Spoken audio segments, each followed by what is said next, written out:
Hello and welcome back, episode 132. We are rolling them out here like a fast green, like a fast pitch, like a pitch that's been watered. It is coming out thick and fast. I'm your host, Jason. I'm back. I'm joined by Riaz Parker. How's it going? I'm good, man. How are you this evening? Not too bad, man. Not too bad. I'm not sure what your layout looks like, but at the moment it has us on top, and then it's got our director of football, Mubin, at the bottom. And I don't know if Right. that's like a subtle foreshadowing or, sort of art imitates life sort of a thing.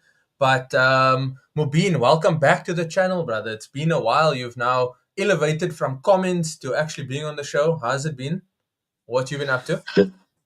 Yeah, thanks. It feels good to be back after a long hiatus. I've been in the comment section for the better part of last season and the beginning of this season, and I'm hoping to obviously make a comeback um, on the show. So yeah, other than that, just been keeping busy with work, some family life that's keeping me quite occupied. But Yeah. yeah, good. I think I need to chat to our guy If because that intro was very long. No, for sure, for sure. Look, let's just put a little wager here. Let's see if Mubin's appearances are tied to Man United's form. If perhaps their form increases, maybe we see a bit more of Mubin. I know the end of the season wasn't the best, that's why I wasn't on. The start of the season hasn't been the best. But there's hope. There's a game tonight against Grimsby, so maybe he's trying to get ahead of that result and ahead of the victory. But yeah, episode 132, we are back. It is a jam-packed one. We're in the last week of the transfer season, so it's pretty crazy. We got a lot of rumors. You need to just be careful of what you're reading and who you're believing. We've got a bit of a review. We've got quite an extensive preview. There's a massive game coming up. Top of the table clash. So we're going to jump straight into the review. And I mean, Mubin, you are here now, so we have to talk about it. I don't think it's elephant in the room. I think everybody understands what's happening and we can all see it. We haven't heard your perspective of Man United and specifically a loss in the first week against Arsenal, played very well. And then the Fulham game this weekend, it seemed as if, yeah, you were starting from scratch. What are your honest thoughts about that game and the performance as a whole? Yeah, I think I'll just touch on the first game quickly against Arsenal, seeing that obviously wasn't on last week when prior to that the season as well. I think we played quite well in the first game. I think there was a bit of structure. I think the guys knew their role. Again, maybe just the finishing in the final third needed some polishing.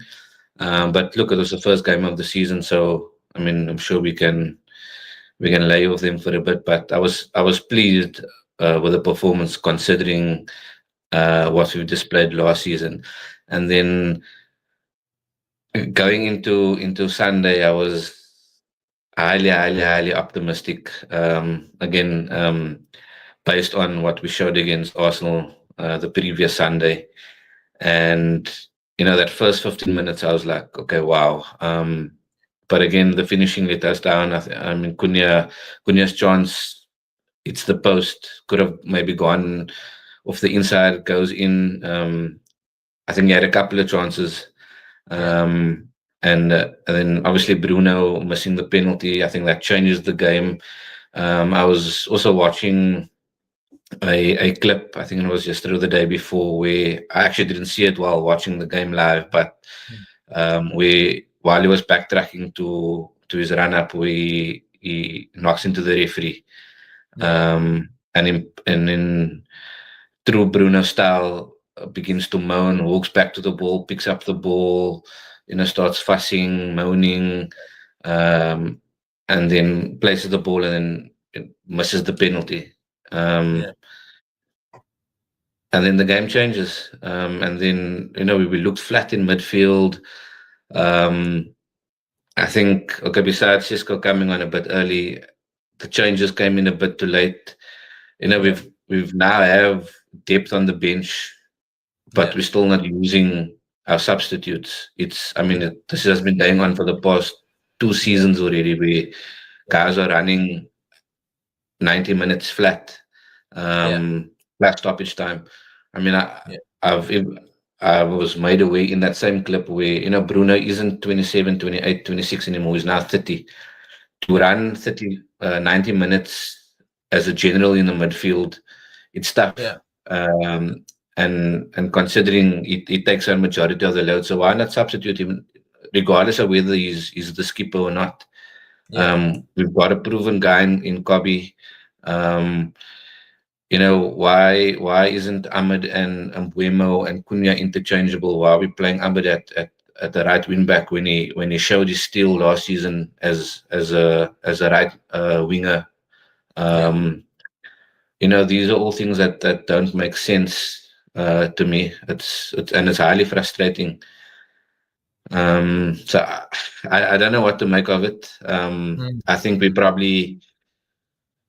to see what Ruben has in store, maybe over a 10-game period, and then I think if things don't pan out the way we as supporters would like, then we can yeah, say, listen, now he's messing up because he's signed the players he's wanted. yeah, He might still want to bring in a goalkeeper, which they're kind of working on, and I think we need another midfielder. But I mean, we'll see where that goes. We've got a couple of days in the transfer window. I mean, that's my take on it. yeah. No, that's fair. I think you have a lot of players that are playing out of position. You're expecting Bruno to kind of be a box to box. He's never really excelled at it, and I think it showed in his sort of defensive awareness for that equalizer. He basically did all the hard work to get back and get into the position to cover Smith Rowe, and then switches off for that split second, expecting maybe the ball to be cleared or something to happen before that first incident. And then it goes through, and you kind of expose the system, right? You're trying to put square pegs into round holes, even with the Ahmed playing at the right wing back. You're losing players in their sort of best positions, and that kind of does ruin the flow. And then, like you had mentioned, changes and things of that nature. Rumors coming out that Kobe might be going. Do you think it's something that could happen, or not quite? I've seen it this morning, but I don't think there's solid interest from anyone yet, Mm, as far as I know. I haven't checked again later in the day, but I saw that if something comes along, then I think you would be open to go, and it yeah, would be disappointing. I think. I mean, a guy to come through the academy again showed he is still in the past couple of seasons what he's made of, and he's made a difference whenever he's yeah, played. I mean, young guy and shows levels of maturity way beyond his age. yeah, And I think in that way we kind of sort of losing the United DNA where yeah, if someone from the academy proves himself in the first team, they get to play. yeah, And that I mean, since Kobe made his debut.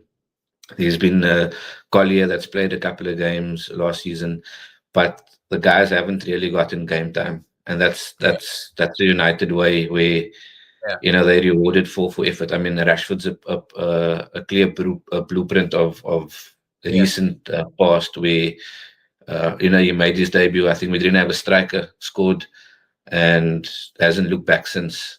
yeah. Um, so yeah, look, if something comes along, I probably think he would uh, take up an opportunity to play football. I think that's what he wants to do, and I wouldn't blame him. Yeah, no, for sure, for sure. Riaz, I'm going to jump to you.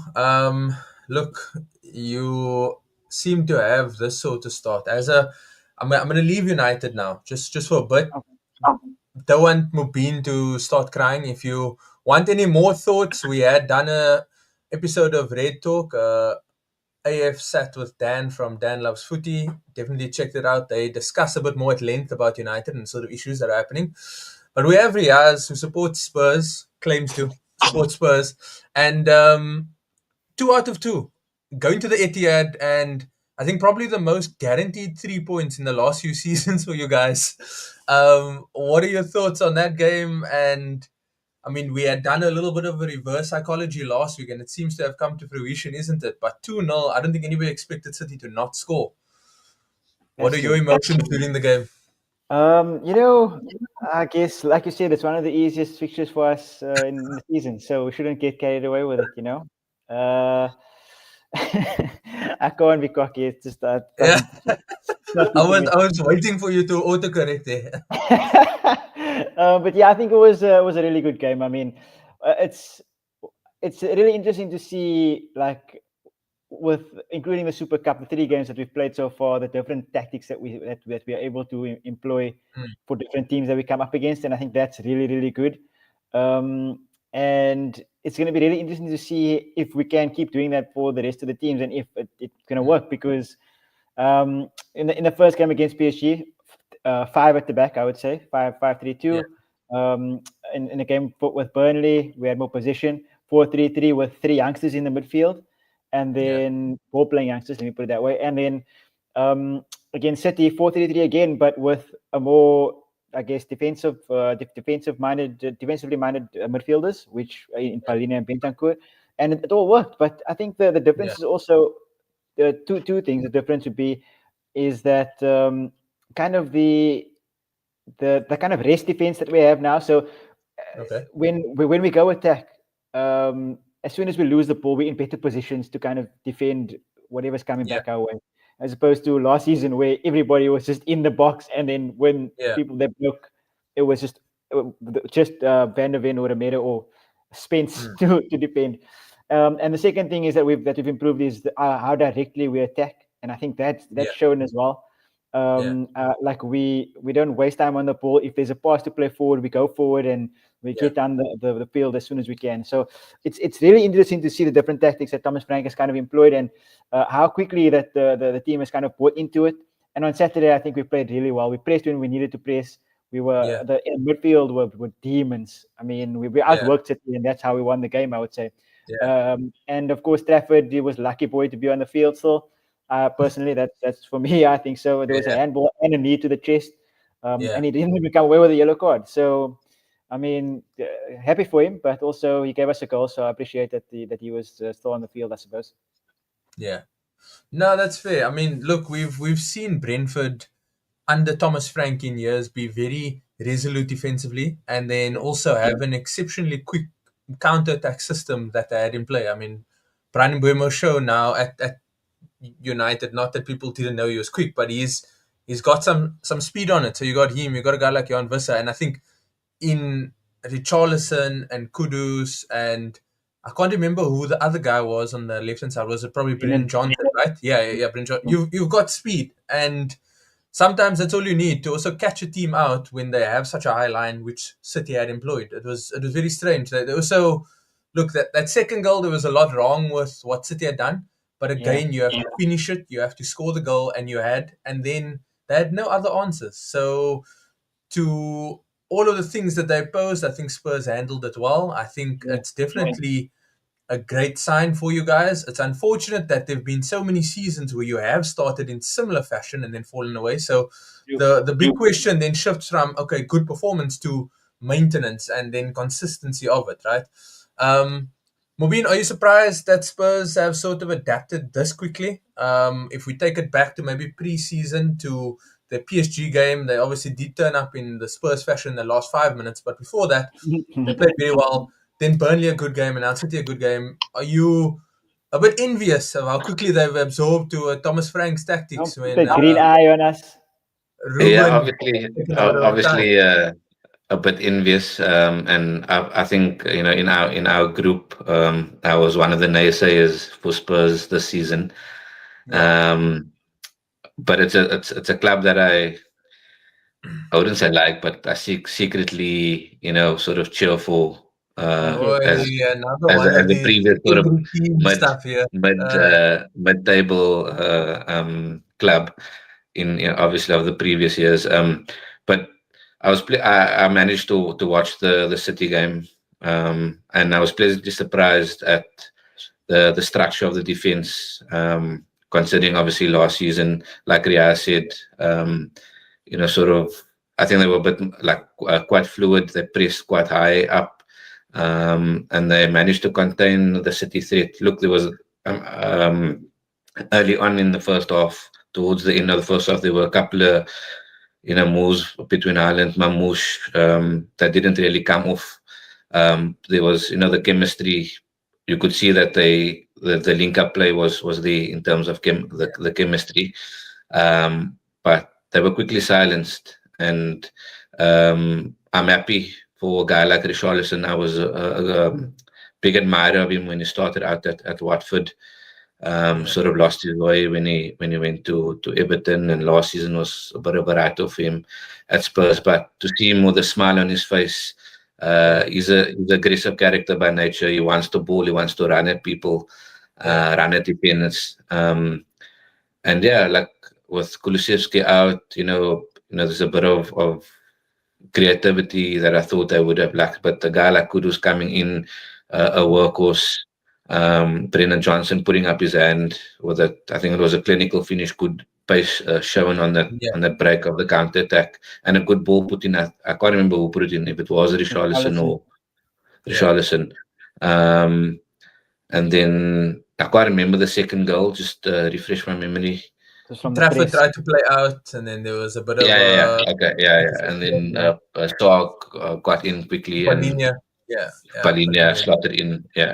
So, like, even there, I mean, game awareness, and it shows on City's side. It's not easy just to say, we bench Edison, we've signed a new keeper. The system takes time. It takes time for someone to get used to playing with the ball at their feet. Personally, I mean, if you look at it from the back view of the stand, stupid pass by Trafford, because I think it was Saw that won the ball off the defender. He was kind of already on the defender. I mean, one had played out to the right back who was open, or I'm old school when it comes to football. I always say kick it out to route one. I'm personally not a fan of this playing out from the back, but again, big ups to Spurs, and it's for them to show that they can maintain the form that they started the season off with. No, that's for the sure. Question, isn't it? It is the question. Yeah, that's the question. We're just going to jump a little bit to comments quickly. So we have Ramiz. Welcome.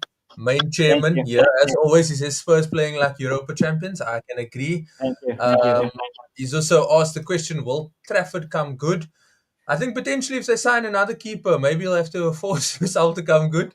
He'll come good in a couple of seasons, maybe. It's also hard. I think City are going through a bit of I think the last 12 to 18 months, they've signed a lot of players. They've got a lot of the older guys sort of out and not playing as often. So it goes through a very cyclical process. But I think it's definitely one to watch, whether they'll chop and change, whether Edison moves in this last few days as well.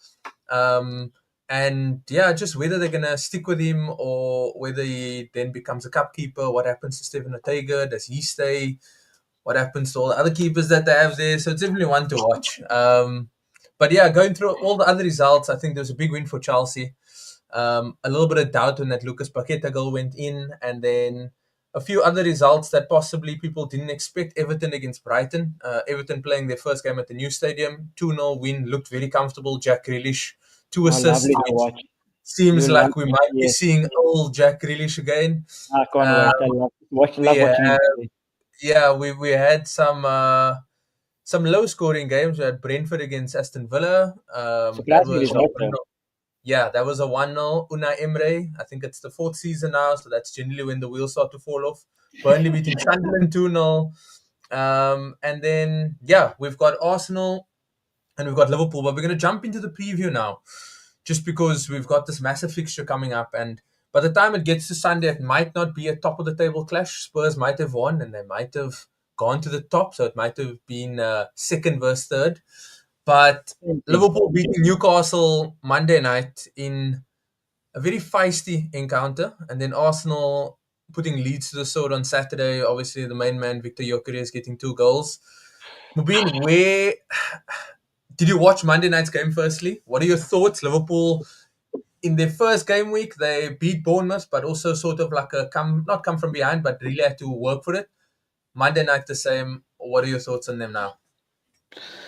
Yeah, look, I mean, I did catch the game. I must admit, I didn't see the last 15 minutes. I missed the the winner.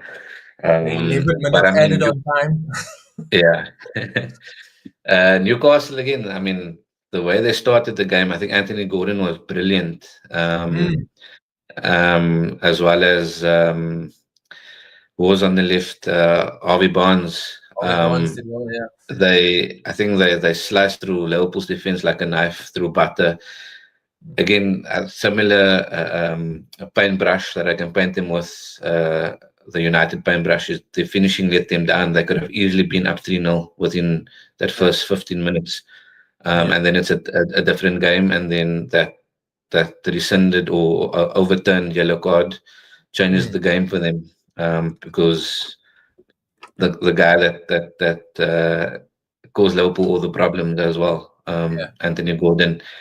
And obviously Liverpool got on to score against the run of play, and then yeah, I think they did well to get back Newcastle, and then what's the guy's name, Rio, Yeah. get an opportunity in literally the last kick of the game and writes his name, into the folklore of Liverpool. Yeah. What So a yeah, what a moment. I 60 always, minutes. as a United supporter, always want Liverpool to lose. I want them to lose last week. I don't think they were up to scratch last week. I think they will run into quite a bit of trouble. I think there's something in the defense that isn't quite right. Ibrahima Konate just looks way off the pace in both games that I've Yeah. watched. Yeah. Yeah, that's my take on Liverpool. Nah, that's fair. That's fair. Riaz, I'm going to ask you about the team that you don't like. Maybe you secretly do like them when they're not. Liverpool. No. Arsenal. Oh, Yeah. Did you catch Arsenal's game over the weekend? I watched like a bit of it. I got bored when they were 3-0 up. It was pointless. Okay, no, fair. It means you switched off very early into the game because that was secured like 50 minutes. A definite improvement from my perspective on that Man United performance. Yeah. Everything looked like it was going well, and then suddenly Saka gets injured, and we get news that he's out for 3 to 4 weeks. Odegaard had a little bit of a scare; he went off. Just what are your thoughts on that before we just jump into the actual nitty gritty of upcoming game? Yeah, I honestly, I think that at least he scored before he went off. Yeah, I think that Yeah. was important because Yeah, he started off the season now, and he's got his goal to begin with, and when he comes back, I'm sure he will come back strong. But I think more importantly than that, I think Nani's been given minutes, even though it's on the left side. So now with Saka out, Nani will just shift to the right, and he's really like Madueke is underrated to be honest. I feel. I think he's really good, especially on the right side. So I think he will. It won't be too much of a miss. Obviously, Saka's elite level. Nani's not as good, but I think that now that you have the depth, I think Arsenal have major depth. Like that's one thing. Like if I take Spurs and I put the team next to Arsenal as in like the squad. If you look at the benches of both teams, like every single person on the bench at Arsenal can play in that first team. They are interchangeable. Like they're very good. You have the centre back that came in. You have the Nori that came in. You have Trossard that could come in and play. Marino comes in and plays. Havertz comes in and plays. So like the depth of Arsenal at the moment, I think is crucial to the run that they're going to make the season, and that's also why I feel like they're going to win this. They're going to win the Premier League this season as well. So very interesting and very good time to be an Arsenal fan. Yeah, no, for sure. Okay, so while you're saying all of that, right, Saka out and all those things, where's a key battle that you see going to happen on Sunday, especially with sort of it's going to be a bit of a rearranged front line for us, but also with their defense being the way it is, do you possibly highlight that area, or is it in the midfield that joy could be found? No, I think no, it was difficult because honestly, in that Newcastle game, both Gravenberch and Konate should have been sent off, in my personal opinion. I think they both could have gotten red cards, or at least second yellows. So that was a bit dodgy refereeing on my. The VAR this weekend was terrible. Anyways, But so I think that Mubin said it earlier, that Konate situation, the back line of Liverpool seemed dodgy. Even Kirkis, to be honest with you, he's still good going forward. But I mean, he got leaned on for that first goal against Newcastle. Yeah. Like, he didn't even try to get Bruno out of the way. Bruno's not the biggest guy, and he just like leaned on him, and he was able to get the ball in the back of the net. So even though Saka is out, I think that with the running power of Gyökeres and with the skill that Madueke has, plus the pace that Martinelli has as well, interchangeable with Trossard, that will come on and change the game. Because Trossard, when Trossard comes on as a sub, he provides such a different element to how the game has been going for the past 60 minutes, and that changes the way that the defense kind of looks at it. And it's subtle, but it's so good from Trossard. So I think that with Szoboszlai playing there at right back, it's going to be a struggle. So that back four is going to be, I guess, they're ripe for the picking at the moment. And if Odegaard is fit, that's where I think they can get at Liverpool, and hopefully. And another crucial part is that Arsenal's defense has been strong so far, and that's important. So if you can keep Liverpool out and expose them there at the back, I think it will be a good day at work. No, for sure.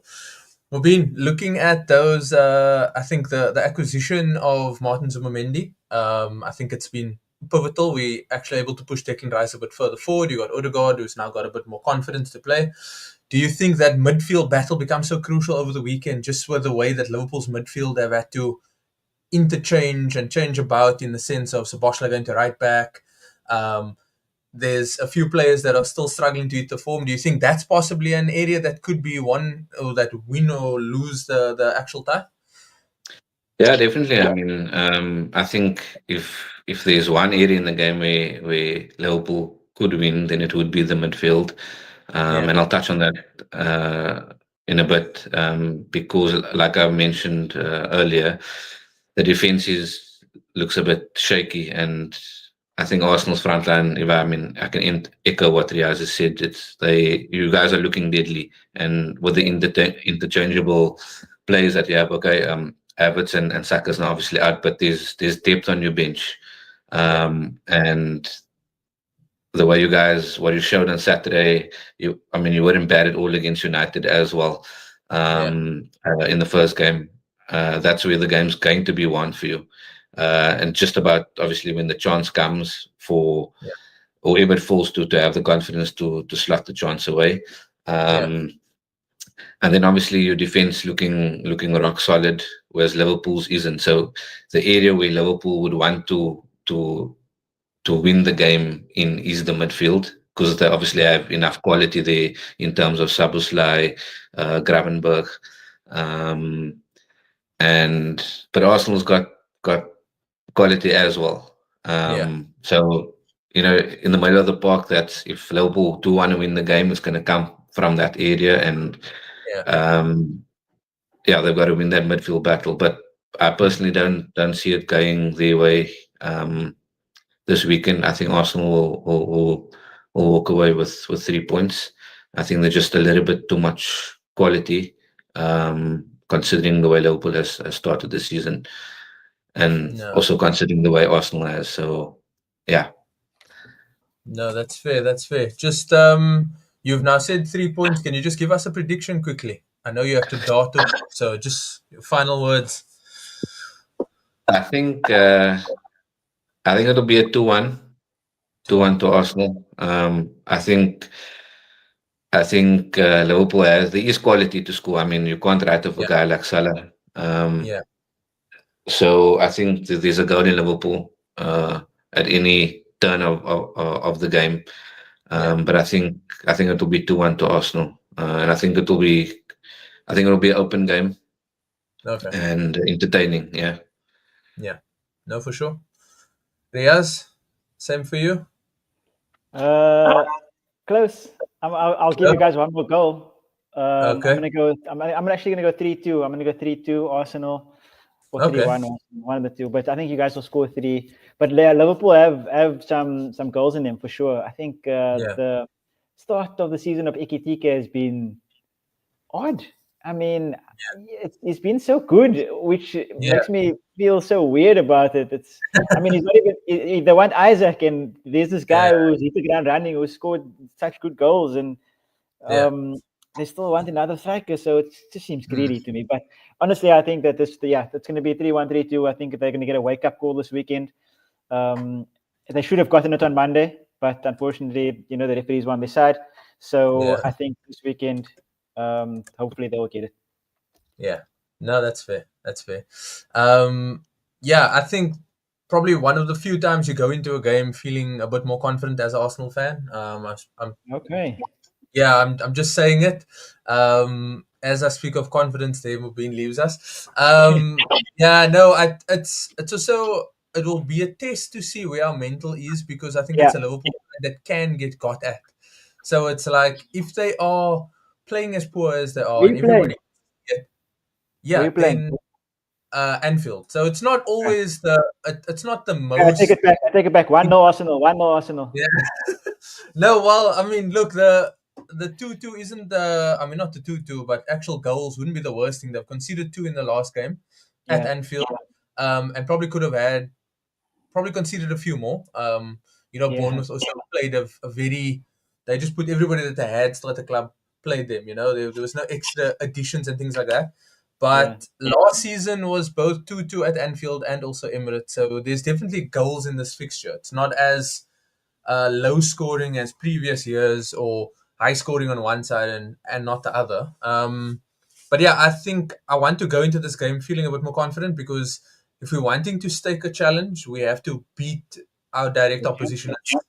Whilst it's okay to beat, the smaller bigs or the other teams, it's the direct competition. When everybody's winning everything, you need to take points off your nearest rival. So yeah, I'm gonna go with a 2-1 Arsenal. It's something that has to happen. And also, it will be a sign of our intentions. It's not to be doom and gloom if we lose it. It's only the third game week, which I'm happy for, to actually play them this time. But I think psychologically, it sort of signals something bigger if we're actually able to go to Anfield and get a positive result. Yeah. And then go into the international break with that momentum. I think when we come back from... When is this international break?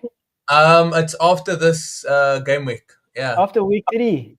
After week 3, yeah. Immediately going into September, I think. Yeah. What is the point of this league? So, yeah, it would be a good victory for any team. I'm hoping that it's going to be a good victory for my team. But I think also, if you win this game, then you can do your favorite thing and go into the game at the Emirates to sit back in the low block and not attack. What I saw on Saturday was that I think we want to change Emirates a bit more. I don't think we'll sit with this low blocks anymore. We've got the sort of structure, now that could facilitate going at teams more. And I think that was our best football we played in 2022, 23 maybe, 23, 24 even. It's just literally direct football, which is what we had wanted. We blew teams away very early, both home and away. So, yeah, sometimes playing a bit more passively does hurt us, but... yeah, I'm not opposed to it. It's just I think what the fans just find the correct balance. And I think we've signed, like you had mentioned, we've signed the correct players with the correct depth now. So there's legitimately no excuse, barring the craziest injury run or even that out of the window, because we've now signed so many other players. The referees decide to have the absolute meh and just start doing the weirdest things again. So I think that's doing it at the moment. And it's only game week 2, or we only just completed game week 2, and we've seen so many silly errors that have crept in, or similar things that we've seen before, and even stuff that we haven't seen. So it's the inconsistencies, right? Like I mean, there was the what game was it? The Wolves game. I think it was the Wolves game where the Wolves were given the red card for that slight little nudge, nudge on the... And then in the game against Newcastle, there was a nudge on Harvey Barnes, and Garnacho was on a yellow, and they didn't give a foul. I was very perplexed by that, because there's no way that you can say that he wasn't denying a clear goal scoring opportunity. There's no way that you could say that he maybe wasn't going to get to the ball, because Harvey Barnes is quick, firstly. And I do remember last season as well, they were doing like when Saliba was sent off against, I think it was Bournemouth, they then put up Evan Nielsen's top speed. And it's like they can go to the extremes where they look at speeds as well. So it's not to say that but it's just like, it's so crazy that they didn't even review it. And I think Simon Hooper had the most clear-cut view of it. And yeah, it kind of hurts when it's the second game week already. But similarly, you look at the incident like Bournemouth against Liverpool when I think it was Senesi on the offer line with that little handball and stuff. You see that he reaches for it.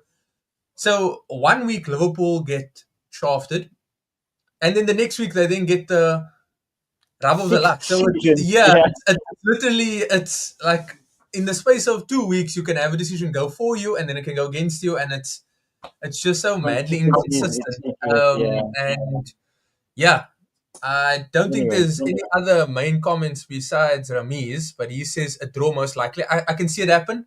You should also maybe stop watching the show and have Riaz rub off on you, because he's now going for wins. He's going for outrights, and you're now going for a draw.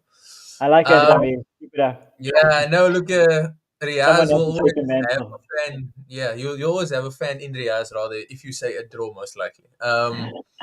But yeah, we obviously swapped up this whole order of the show just because Mobeen was going to be leaving. So we're just going to jump into a little bit of transfers. It's the last week.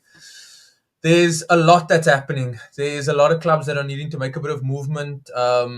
Arsenal just need to wait to see who Spurs want to sign. We might just steal somebody there again. You don't even it's not even. Sorry, Ramiz. It was. Look, it was it was probably the best week for me last week, especially because Wednesday we said SA to Spurs, and then who is saying these things? Mensen mustn't come with their tukums. Don't give us any. Good on the show, didn't we say SA to Spurs last week? Yeah, that was our fault. So Mensa being you.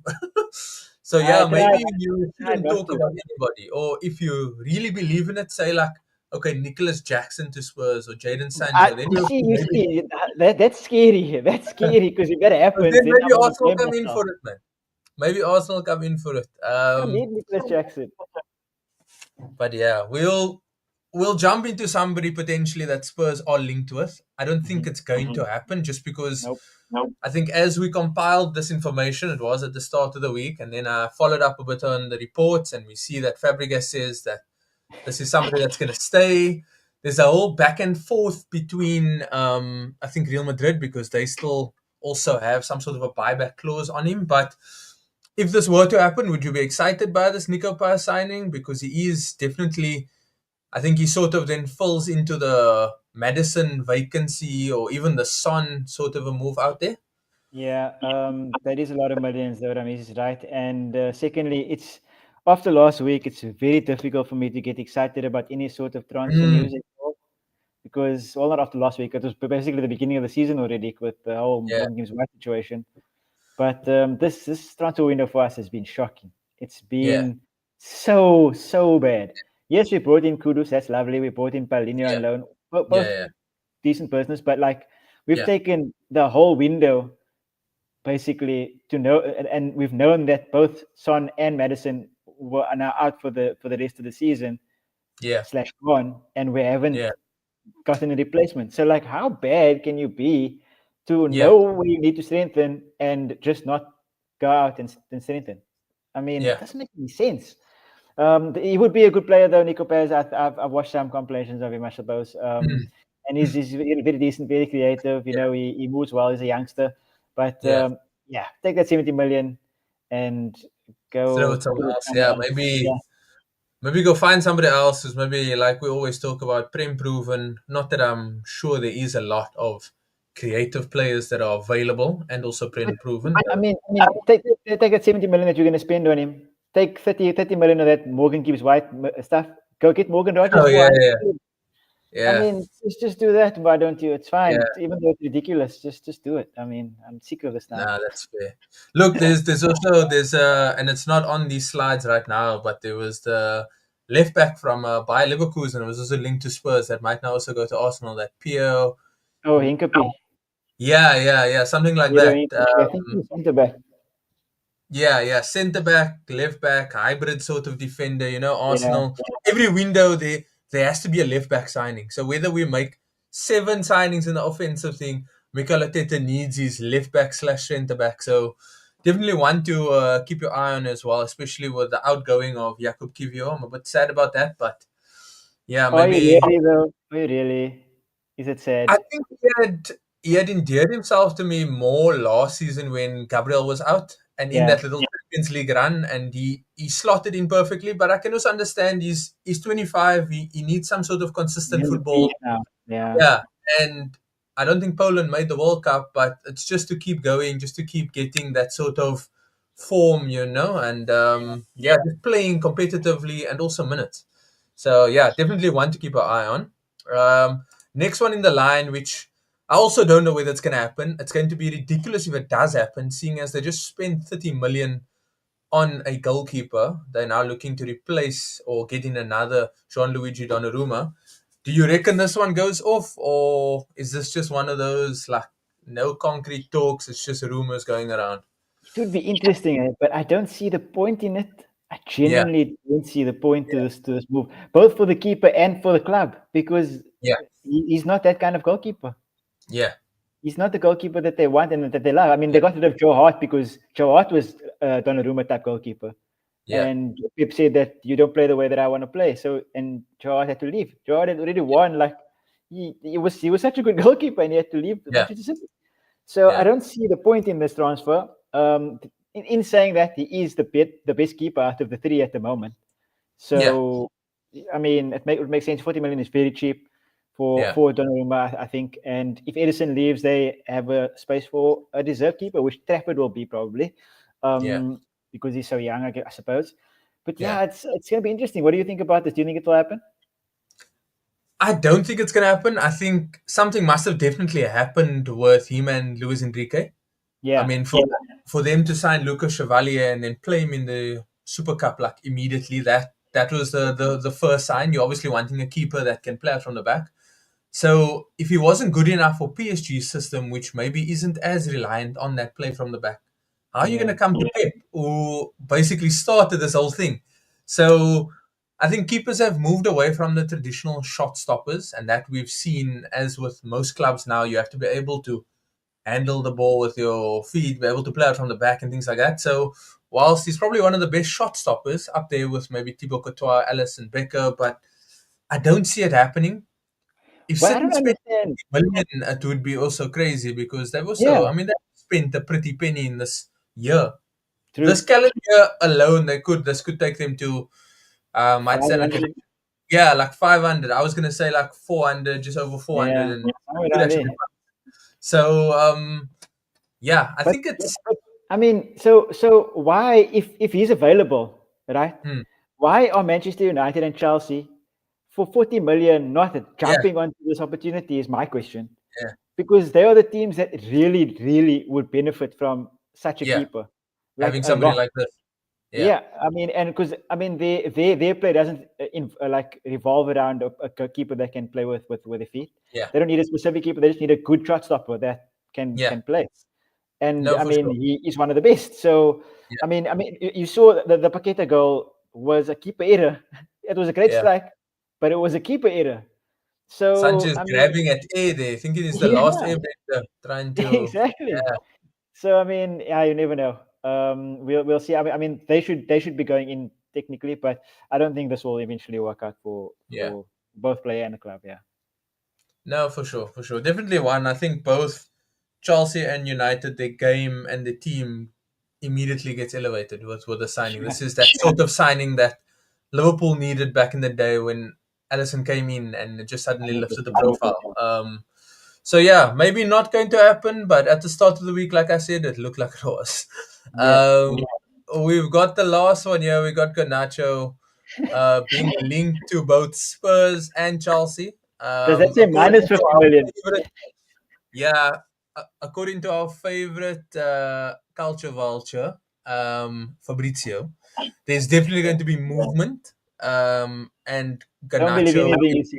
Don't believe yeah, anything that you I've, see I've anymore. long ceased to actually believe it, but for rumor mills, I think he's right there. He tweets exactly what he thinks people want to hear, especially when he says there's no talks. He can categorically confirm, like, nobody's been talking, so how can you confirm that there's been no talks? Like, that's just you making things up.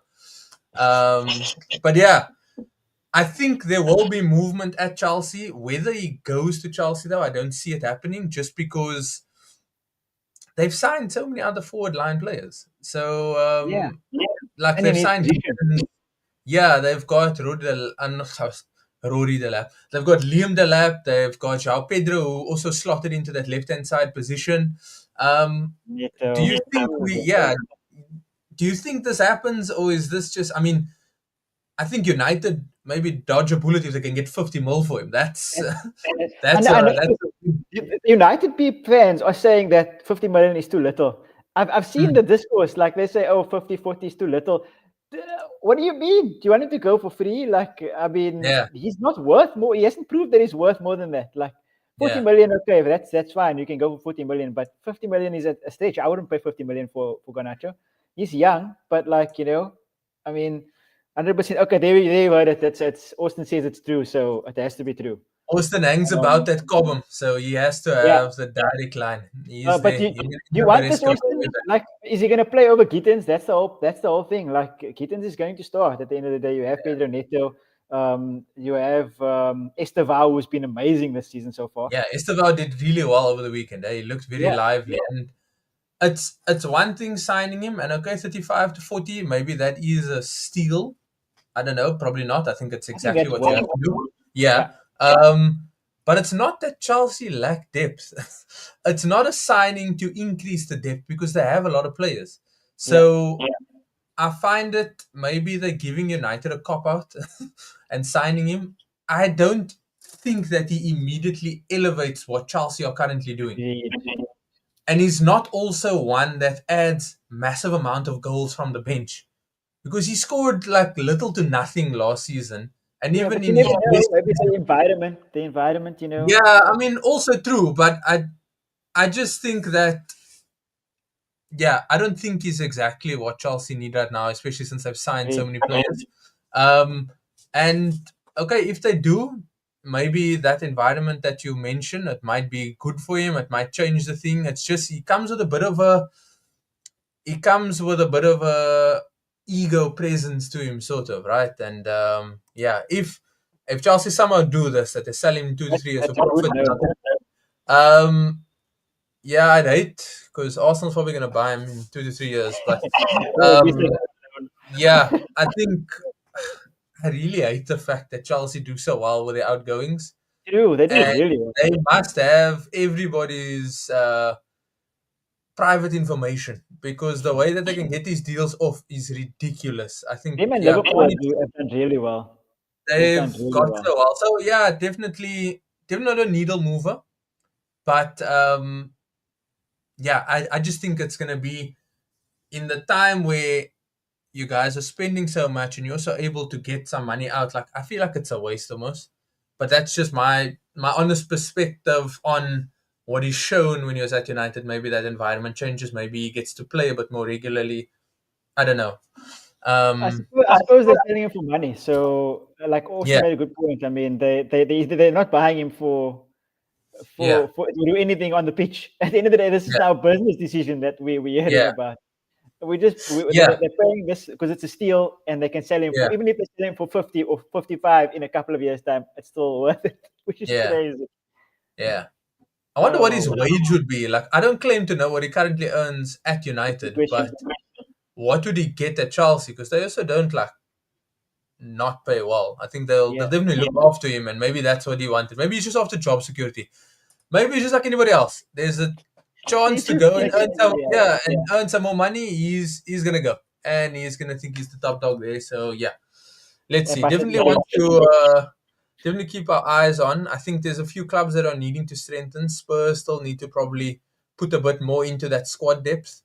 And then there's a few more other guys that are possibly going to be looking. I heard Liverpool are possibly going to go in the market. City might also still be trying to add somebody. Definitely. It's I think we might be done if we are able to get potentially, I think Reece Nelson might be on his way out.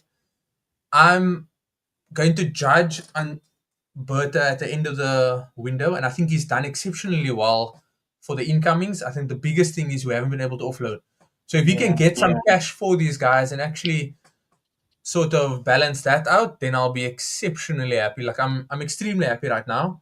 But the biggest point, yeah, the biggest thing that we've struggled with is actually to get guys out. So if we can change our model for that, I think that's a good focus for us, especially with a few guys not being on for too long. Havertz isn't going to be on for too long. Our mercurial Gabriel Jesus, who's injured for most of it and then coming back for a few games, he's also supposed to be back. Yeah, let's see. Let's answer that Austin question quickly. Okay. There was also just before we actually get to this, Ramiz asked a question earlier about where is it? This one here. Have we voted for the season's best kit yet? I have in my personal capacity, and it's Arsenal's third kit. I don't know if it's anybody else's, but I also like the Chelsea kit. That sort of old school throwback. I mean, Spurs to an extent with that yellow maybe, but I prefer more the dark. The black one? The black one is better. Oh yeah, no, fair play. Black is always good. Black is always good. But yeah, let's go to this question here quickly, just before we wrap up. Have any of your top 4 changed on the first few games? Riaz, you saying simple answer? Yes. Simple answer. No change. No change. Still Arsenal, Liverpool, City, Chelsea. Okay. No, fair play. Yeah, I think that it hasn't shown any reason for us to change. City's little blip against Spurs probably gets rectified this weekend. I'm not sure who they play, but it's probably going to be a thought thing because they want to come back from that. And then I know that the first game after international break, they welcome Man United actually. So that's always going to be they try and get some momentum going for that. Mine hasn't changed. Also, I don't think we got your top 4 prediction. Obviously, maybe I put it in the chat when we had done that. So if you want to leave that there for us, yeah, I think for the opening part of the season, you can't really gauge. So maybe after Gameweek 5, every team would have had an international break. The window's done. You give them a few games to actually blood whatever they've brought in or things of that nature. Yeah, I don't think we'll see anything different. I don't see any of the teams that are outside the top 4 now that would show the form that would outpace the teams that are currently there. So yeah. Okay. I like that. Yeah. It's also a good call. It's the standard pick right now. And I'd be glad to see somebody prove it wrong. Like I'd like for other teams to actually get into the mix. It always makes things exciting. But the gap is so big, though. Yeah. Nah, fair play. But I suppose maybe a team like Villa to sort of actually show something, because I think the first game they drew, the second game they lost. So, yeah, them to sort of pick up steam. Newcastle, maybe once Isak gets blooded back into the team, because he's not leaving. He's going to be... He probably comes back and he plays this weekend coming up now and probably scores and, does the little... sorry to the fans celebration. Interesting. Yeah. Good, interesting take from you there. Yeah, let's see. If it's not now, then it's after international break, second week of September. Isak's back, and yeah, everything will. But you think he's definitely going to play for Newcastle? I think so. And again, I would like to be wrong about it. Maybe as a player, you would want to see them have some sort of control of where they go. I mean, maybe the way that he's gone about it is wrong. I wouldn't like him to go to Liverpool, but yeah. Okay. I think I'm gonna go with he'll play for Newcastle, and that's where I'll put my head on that chopping block. Yeah, we can just touch on this maybe just for a little bit. He's nervous for the mighty Grimsby. I think rightfully so. They are the set piece specialists of League One, so definitely look out for them. I'm intrigued to see which keeper stands tonight. Whether it is Onana or if Amorim was correct in saying, Tom Heaton had a better preseason. does he stand then? Are you gonna stand your word? Are you gonna play Kobe Maino this evening? Are you going to Yes, start Sesko from the beginning? Do you put Bruno on the also bench would because be a good captains idea. can be substituted? Oh, all of the Captains above. can be benched. And I think some of his comments saying that Kobe's having to compete with Bruno Fernandes in the midfield, I think that's silly. You've That set is yourself up there. That's not. You're basically putting the guy who won them the FA Cup in recent years, key goals under Eric Ten Hag, and now suddenly he's not good enough. But I mean, Yeah, I understand that maybe he doesn't start, but then he needs to come on, especially when yeah, Bruno is not having yeah, a good game. He needs to come on because yeah, he's good enough to play at the end of the day. If yeah, you have someone that you perceive is better than him in that position, that's yeah, fine. But yeah, when the opportunity arises when he needs to play, yeah, he needs to play. It's simple as yeah. that, really. No, for sure. Look, I think the best games where they've played three, Kobe has been a part of it. Maybe it's not under Amorim, but under Den Haag, or even when he's played in England setup as well, some of their best performances in that threes when he's in there and he's able to. And it's just about getting profiles correct. It's just about Yeah, fielding the correct midfield balance in the system that they are trying to play. But the defense has gotten a bit better. yeah. So yeah, I don't see why you wouldn't. It seems like he's almost predetermined his subs. So um, even bringing on Maguire, and I think he brought in Aiden Heaven as well. You Yeah. were you were right there. You were right there to kind of go for it, and you said no. Let's bring on defenders, No, and he it did kind go of for it. Maguire's a striker, guys. yeah. That's Maguire's also a striker. yeah, yeah. Um, Yeah, so let's see. Mano is better in a three-man midfield, and True. Stubborn won't change. That's actually a great slander name. We'll henceforth only know him as that. But yeah, also I think what we had spoken about at the start of the show about Bruno not being misprofiled, but you're losing that sort of element. We said that he's probably the best player in terms of creativity, and maybe the Hollywood pass has come off if he's allowed to play further forward. He completely divides this fan base, right? Because he tries things, but he has to try the Hollywood pass when he's playing next to the centre back. Yeah, Maybe things don't always need to go through him. That's for sure. that's a good Maybe point. the signings that they've brought in means that the demand for his input is lessened, and maybe he's having to come to terms with that. But if in his interview at the start of the season he said he's hoping that it's more about United than Bruno, then he needs to allow things to happen. He needs to allow other players to take that creative reins. And I think we saw a bit of Cunha grabbing the game by the scruff of the neck against Arsenal and even against Fulham as well. Just let it flow and let Yeah, it not be. And also, don't let the refs put you off, man. If you were so that was hard done by ridiculous. him knocking into give the penalty off. It's like, yo, Yo, that was very you funny. people say that you moan and that you have this whiny personality, and then you prove them right. And it's like, my word. I But have a, I anyway, have what a, we on tonight is going to I be have a, I a. have a slight hot take, eh? A slight hot take, just like a slight Okay. one. And I'm not saying that he's a bad player. He's a great player, right? Yeah, yeah, But if you brought in 2 10s yeah, and you already have Mason Mount, Bruno Fernandes, Amad Diallo, Joshua Zirkzee, all these players that can play yeah, there already, then I understand that you want to keep him because he's a great player. But like we're speaking about, I think the player profiles and the positions are what's important. mm, And you could have sold him for 100 million yeah, this transfer window. I'd have sold him. Get yeah, that money and spend the yeah, money on Belieber. Go buy Belieber for yeah, 100 million, yeah, 110 million, and bring him in, and then you sorted. yeah, Because the midfield now all of a sudden is where they have issues, which is so yeah. odd. It's just glaring, right? It's so glaring that they just need somebody to break down and then release. Casemiro, for all his good that he's done in his career, maybe the last few seasons haven't been his best. Yeah. So whilst he can, there's certain moments where he can still look like that old Casemiro, making an interception, getting involved there. There's certain elements where the game has gotten so much quicker, and if you keeping a player on for 5 minutes out of the first half, and then for 15 minutes of good play in the second half, you're losing out on 70 minutes in the rest of the game where he's just basically a passenger. And then you have Bruno sitting next to him who can't do the box to box thing as efficiently as you'd like. So yeah, it's where the stubborn rim comes around. Actually comes around, sorry.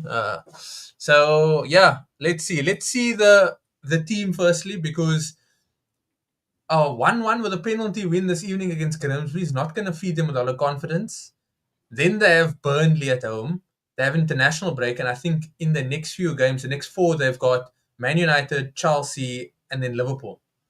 So after Burnley, they come back from international break. They have City, then they have Chelsea, then they have somebody else. They have, I think it's Brentford, Sunderland, and then Liverpool. October again. How do So you know so much about this team? I was just looking at the fixtures now, actually, Okay. while talking about, because the point that I was trying to make, or that I wanted to bring up, was Yeah. those first few games, you almost earmark, okay, Arsenal could be 50-50. You know, they could turn up, they could not, but for the most part, you're expecting to not get 3 points. Fulham is one of the games that you want to win. You then draw against them. You now have to play a second round Carabao Cup game against Grimsby Town, who could possibly be a little banana peel. Hopefully not. But then you lose that game, and then suddenly you have Burnley, who was supposed to be a must win or easy win, now becomes a must win. Yeah. Then you have City, you have Chelsea, you have somebody else. Brentford against United has been a bit of a banana peel as well. Brentford sometimes turn up when they have to play against United, and then you have Sunderland, and then you got, so it's like you earmark I certain think you were a United fan, I'll be honest. Nah, look here. I have to do my research the same way Okay. that I have to look at all of the fixtures and see. Uh-huh. As, as a Research. football fan, as a football fan, you have to sort of look at what are the easy games, and I think in Man United's case, they're gonna have to do that a bit more. So yeah, I think Grimsby Town tonight could be grim viewing if it is not a favourable result, but I think United win it, man. So yeah. Yeah, they should. Yeah. Riaz, it's been a pleasure. I'm not going to ask you where people can find you. They can see where you're at is. Oh, They thank can you. see your handles. Follow the Sportycast YouTube channel, though. Follow us, though. It's most important, yeah. So even if you don't follow us, I mean, we'll probably be sad about it, but follow the Sportycast YouTube channel. Thanks for the comments again this evening, Riaz, Austin, Rameez. Rami. Short Rameez. No. Look, I mean, Riaz for your comments, but Oh, Austin and Ramiz of it all. yeah. Yeah, we are closing in on 900 subs, which is amazing. We had a massive spike. Yeah, we had a massive spike recently. So yeah, we are closing in on that. We're trying to set ourselves a nice goal of getting to 1,000. But we'll start small. So get us to 900. Maybe we do a little giveaway. Maybe we'll reward the fans. For our top commenters, we'll just say thank you. But yeah, we will do a little bit of a transfer recap next week. We've got a few more things lined up as well. So as always, thank you for the love. Thank you for the support. And yeah, we'll catch you guys next week. Riaz, stay safe, bro. Short, man.